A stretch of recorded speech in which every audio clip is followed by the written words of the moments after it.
रजीम बिस्मिल्लाहिर्रहमानिर्रहीम।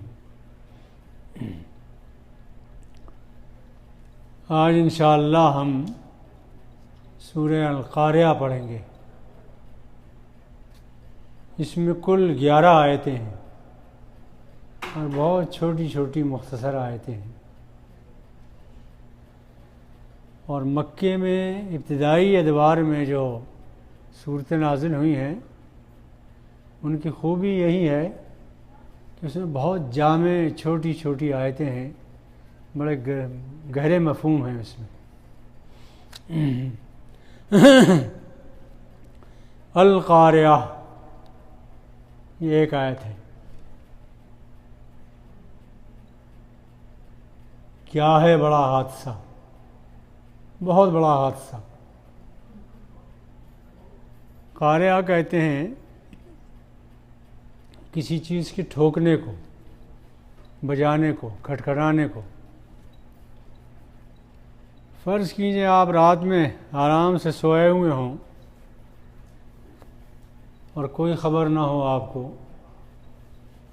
बेखबर सो रहे हों, कोई तवक्को भी नहीं हो और कोई ज़ोर ज़ोर से आके आपका दरवाज़ा खटखटाने लगे, बजाने लगे, तो हैरानी में पूरा घर परेशान हो जाएगा।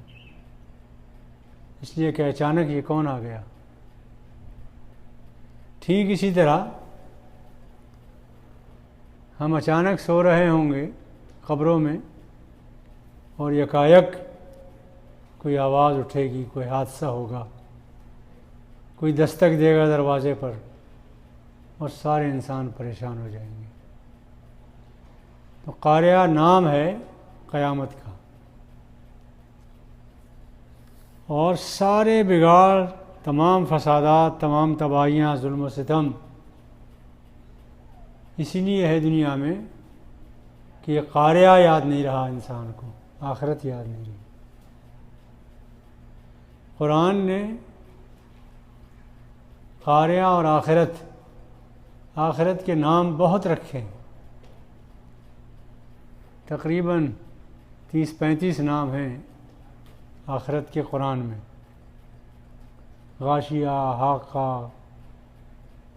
और क़ारिया, हाक़ा, ताग़िया, गाशिया, बेशुमार नाम है कुरान के। और एक कमाल और है वो ये कि कुरान का कोई सफ़ा खोलिए किसी सूरत का, उसमें आपको लाज़मन उस सफ़े में आखिरत का ज़िक्र मिल जाएगा।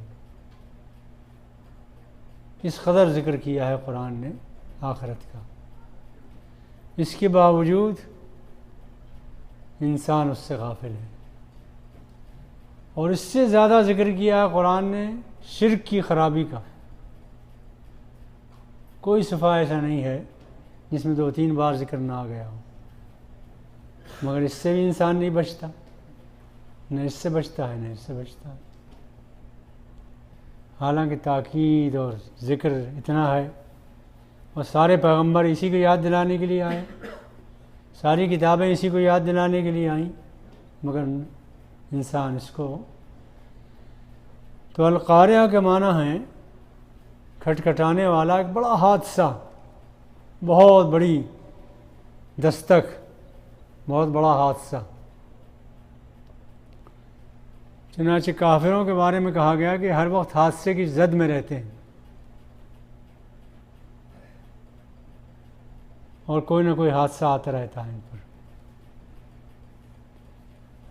अल-क़ारिया तो मल-क़ारिया, दूसरी आयत है मल-क़ारिया। क़ारिया क्या है,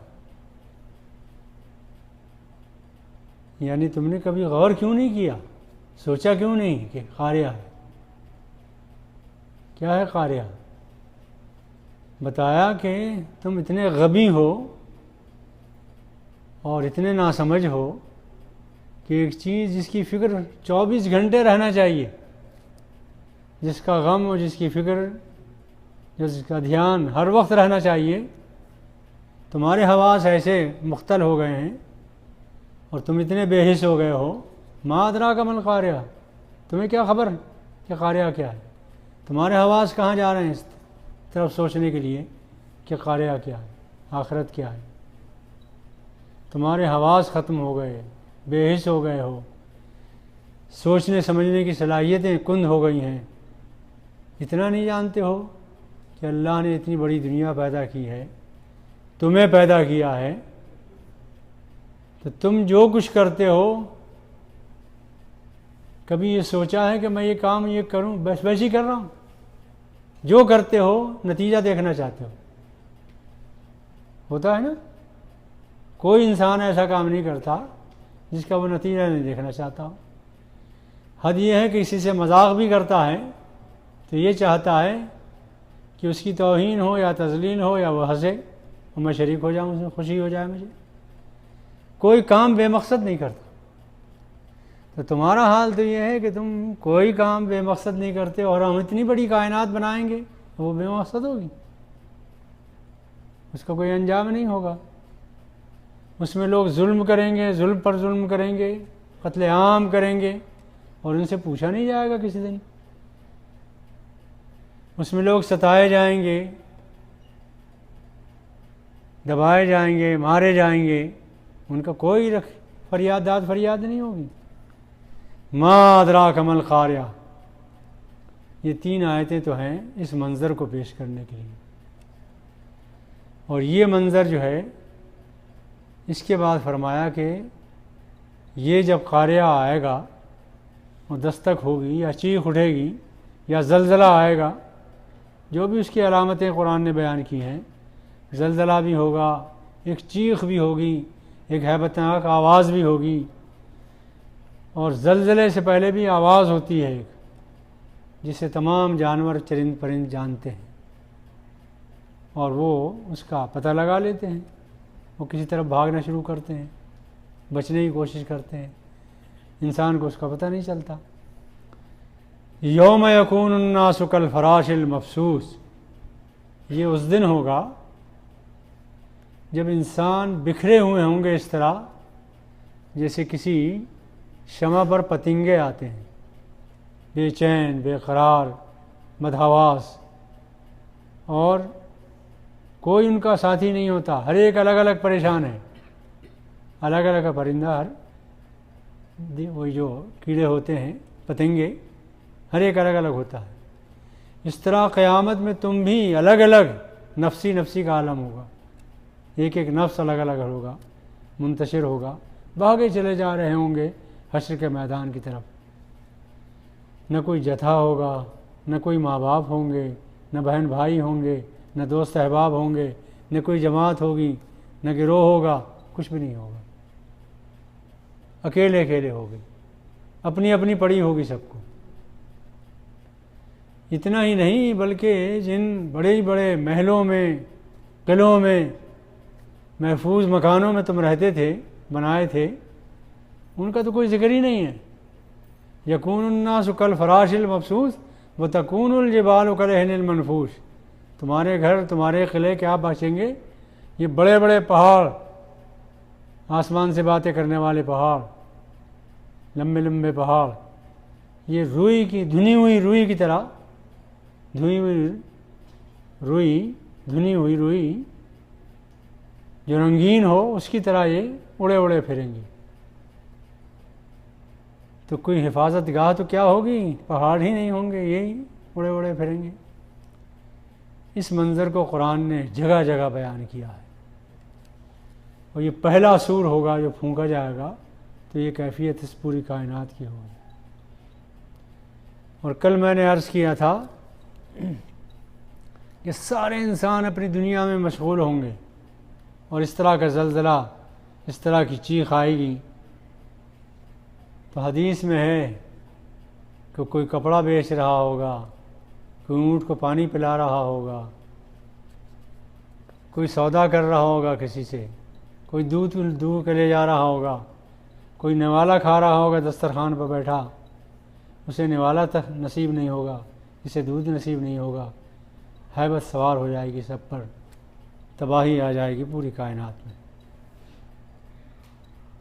इसके बाद फिर एक और सूर फूंका जाएगा तो तमाम इंसान, तमाम बंदे अल्लाह के हुजूर जमा हो जाएंगे। ये आयत पढ़ रहे थे उमर इब्न अब्दुल अज़ीज़ रहमतुल्लाह अलैह, वाक़िफ़ है ना? खिलाफत राशिदा अली मुर्तज़ा पर ख़त्म हो गई, फिर एक ख़ानदान में ये खलीफा बनाए गए उमर इब्न अब्दुल अज़ीज़। 2.5 साल इनकी हुकूमत रही, बादशाहत रही, और 2.5 साल में इन्होंने खिलाफत का नक्शा फिर पेश किया पूरी क़ुव्वत के साथ। इनकी बीवी थी फ़ातिमा, तो वो एक दिन बैठे बैठे धाड़े मार मार कर रोने लगी। भाइयों ने पूछा क्यों रो रही हो? कहने लगी जो मंज़र मुझे याद आया अगर तुम्हें याद आता तो तुम भी इसी तरह धाड़े मार मार कर रोते। तो उन्होंने पूछा क्या मंज़र था?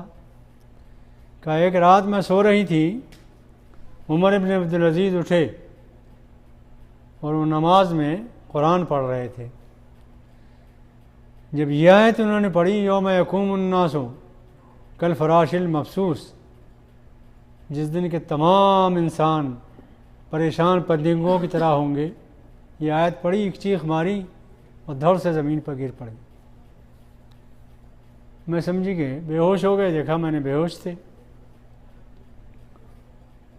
अब मैंने कुछ पढ़ पुढ़ के फूका, थोड़ी देर के बाद उठे, फिर पढ़ने लगे, फिर यही आयत पढ़ी तो फिर दम से गिरे और फिर होश नहीं आया उन्हें। यहाँ तक कि सुबह फजर की अज़ान जब दी है मुअज्जिन ने, तो मुअज्जिन ने उन्हें उठाया, तब होश आया। इस तरह के वाक़यात या कुरान की आयतें, खुदा का अज़ाब का ज़िक्र पढ़कर सुनकर सहाबा किराम पर, ताबईन पर क्या क्या कैफ़ियतें तारी हुई, इससे तारीख़ भरी पड़ी है। हज़रत उमर रज़ियल्लाहु ताला अन्हु का वाक़या भी है कि उन्होंने एक दिन क़यामत के हालात पढ़े, मंज़र पढ़ा, एक आयत पढ़ी और चीख मार कर गिर पड़े। सहाबा किराम उठाकर घर ले गए, 1 महीने तक बीमार पड़े रहे। जब उस आयत को याद करते थे दोबारा वही कैफियत तारी होती थी। असल में ज़िंदा लोग थे वो। हम खाने पीने के लिए ज़िंदा हैं मगर ज़िंदा नहीं, ज़िंदगी नहीं है। बहुत ज़िंदा लोग थे वो। इसके बाद फिर अल्लाह ताला ने बयान किया है फ़अम्मा मन सक़ुलत मवाज़ीनु, जिसके वज़न सकील होंगे, तराजू भारी होगी, पल्ला भारी होगा, फ़हुव फ़ी ईशतिर राज़िया, तो वो बड़े मनपसंद ऐश में होगा। ईशतुर राज़िया वो ज़िंदगी होगी जिसमें वो अल्लाह से राज़ी होगा, अल्लाह उससे राज़ी होगा, और ये ज़िंदगी बड़ी कीमती ज़िंदगी होगी। अल्लाह बंदे से राज़ी, बंदा अल्लाह से राज़ी। इस सिलसिले में हदीस है, मुस्लिम की हदीस है, और तरबियत पर एक किताब तैयार की है इमाम नववी ने, रियाज़ुस सालिहीन। उसके आखिरी बाब में यह हदीस नकल की है उन्होंने। हदीस ये है, फरमाते हैं नबी सल्लल्लाहु अलैहि वसल्लम कि जब अहले जन्नत जन्नत में पहुंचा दिए जाएंगे और नेमतें जन्नत की इस्तेमाल कर रहे होंगे, उनसे इस्तिफ़ादा कर रहे होंगे, तो एक दिन अल्लाह ताला उनसे मुखातब होगा, पूछेगा, उनसे बात करेगा। थोड़ी देर के लिए दुआ कीजिए कि अल्लाह हम भी हों उनमें, और वो गुफ्तगू अल्लाह की हमसे भी हो। तो अल्लाह ताला पूछेगा मेरे बंदो खुश हो, राज़ी हो, खुश हो? बंदे कहेंगे परवरदिगार तूने वो कुछ दे दिया जो हमारे ख्याल में भी नहीं था, ख्वाब ख्याल में भी नहीं था कभी, वो सब कुछ मिल गया, खुश कैसे नहीं होंगे? तो अल्लाह ताला कहेगा मेरे बंदो अभी एक चीज़ रह गई है, एक नेमत रह गई है, वो नेमत जब मैं तुम्हें दूंगा तो ये सारी नेमतें बहुत कम नज़र आएंगी, बेकीमत नज़र आएंगी। अब अहले जन्नत परेशान होंगे कि भला अब कौन सी नेमत रह गई है, जो जो हमने सोचा भी नहीं था वो तो मिल गया। तो अल्लाह ताला की तरफ से ऐलान होगा कि जन्नत के फ़लाँ सब्ज़ादार में तमाम अहले जन्नत जमा हो जाएं। चुनाचे उस दिन इंशाअल्लाह तमाम अहले जन्नत उस मैदान में जमा हो जाएंगे। वो खुशी का दिन होगा, नवरोज़ का दिन होगा, जश्न का दिन होगा, वहाँ जमा हो गए। अब इंतज़ार में होंगे कि देखिए कौन सी नेमत मिलती है आज। गौर करते हैं, अल्लाह के रसूल ने फरमाया जब अहले जन्नत मुंतज़िर होंगे कि कोई नेमत मिलने वाली है, रसूल ने फरमाया, किसी और ने नहीं। और जब मैं कहूँ कि रसूल ने फरमाया है तो आप दिल की खिड़कियाँ खोल लें, इसलिए कि शक की अगर कोई लहर गुजर गई तो ईमान से महरूम हो जाएंगे। सच कहा जो कुछ कहा।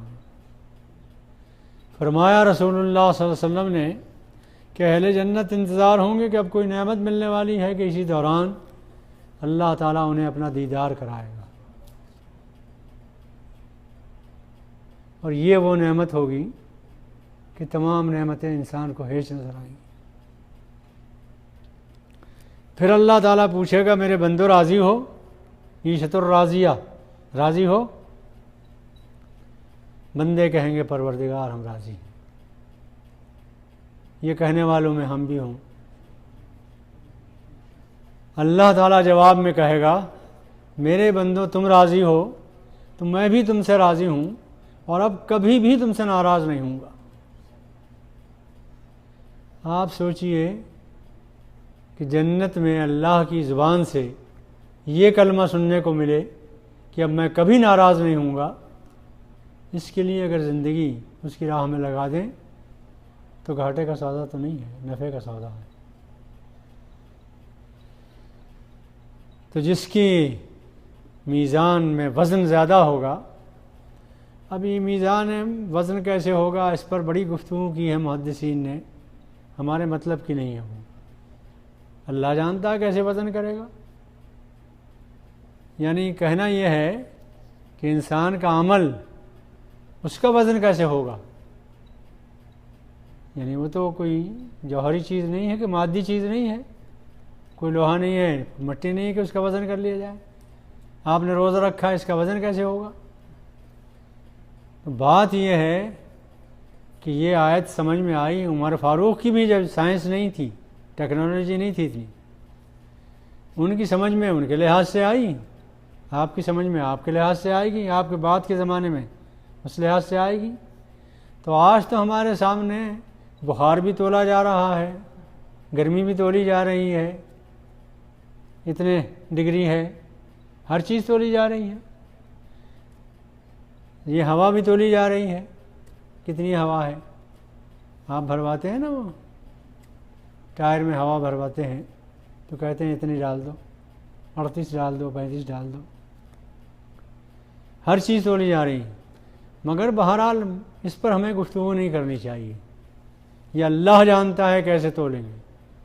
और जब हम कहते हैं कि फलां साहब ने बात कही, बड़ी वज़नी बात कही, तो बात की का वज़न जो होता है वो तराजू वाला वज़न ही नहीं होता, उसकी क़द्र व अज़मत होती है। बड़ी कीमती बात कही, बड़ी वज़नी बात कही, आपके बात में बड़ा वज़न है, कहते हैं ना। तो वज़न के माना ये हैं कि ये सोचा जाएगा कि इस बंदे ने ये अमल किया है, पाबंदी से किया है, सुन्नत के मुताबिक किया है, इखलास की पूरी कैफियत के साथ किया है। इससे एक वज़न बनेगा, एक क़द्र व अज़मत बनेगी, एक कैफियत बनेगी। और जितना इखलास ज़्यादा होगा, जितना गुड़ ज़्यादा डालेंगे मीठा ज़्यादा होगा, जितना इखलास ज़्यादा होगा उतनी उसकी कीमत लगेगी, उतने उसका वज़न होगा। तो सीधे सीधे अंदाज में समझिए कि जितना इखलास होगा, जितनी पाबंदी होगी, जितनी कंटिन्यूटी होगी, उसी लिहाज से अल्लाह ताला उसका वज़न बढ़ाता चला जाएगा। तो जिनका पल्ला भारी होगा, नेकियां ज़्यादा होंगी, फ़हुव फ़ी ईशत राज़िया, तो उनको ईशत राज़िया मिलेगी। वमन खफ़्फ़त मवाज़ीनुहु फ़उम्मुहु हाविया, वो गहरे गड्ढे में गिरेंगे। वो मादरा का माहिया, और तुम्हें क्या मालूम कि गहरा गड्ढा क्या है? ये गहरे गड्ढे में आग जल रही है, भड़क रही है, बेपनाह आग भड़क रही है, उसमें ये डाले जाएंगे। एक का अंजाम ये होगा, एक का अंजाम ये होगा। अमल सालेह जितना उसमें इखलास होगा, उतनी उसका वज़न होगा। अल्लाह ताला से दुआ कीजिए कि अल्लाह ताला अमल खालिस करने की, अमल सालेह करने की तौफ़ीक़ अता फ़रमाए, और क़यामत के दिन जब ये तराजू लगे और वज़न हो तो हमारी नेकियां अल्लाह ताला इखलास के साथ कबूल फ़रमा लें। आखिर दावाना।